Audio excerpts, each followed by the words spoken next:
The representative of Pakistan has asked for the floor to make a further statement. I give them the floor. Thank you, Mr. President. My delegation has been compelled to take the floor to respond to the remarks by the Indian delegation.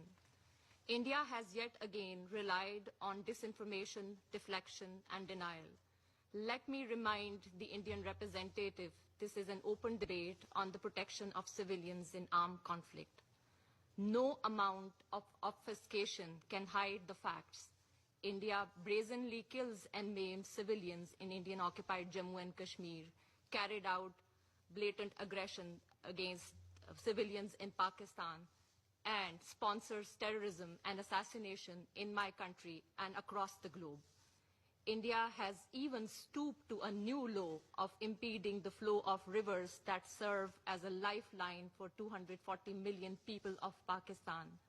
Water is life, not a weapon of war.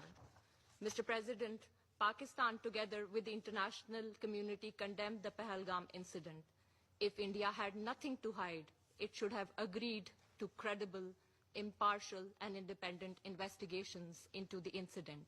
On the contrary, India continues to subject people of Indian-occupied Jammu and Kashmir to state-sponsored terrorism to suppress their legitimate freedom struggle.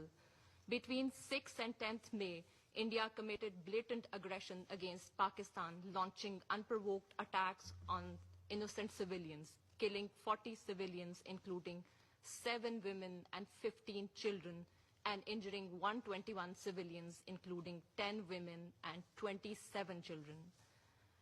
Mr. President, India certainly has no credibility to lecture others on the protection of civilians.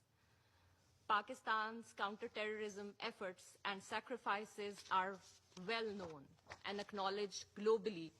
We remain steadfast in our commitment to combat this scourge in cooperation with our partners around the world. India continues to actively fund and sponsor terror proxies, including TTP, BLA, and Majid Brigade, to kill innocent civilians in Pakistan.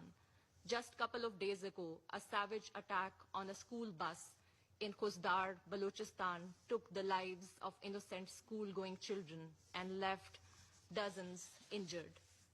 Mr. President, if India is genuinely committed to peace and security and good neighborliness, it should end its state-sponsored terrorism, cease its oppression of the Kashmiris, comply with its obligations under international law, United Nations Charter and bilateral treaties, and engage in meaningful dialogue for the peaceful resolution of the Jammu and Kashmir dispute in accordance with the resolutions of the Security Council and the aspirations of the Kashmiri people.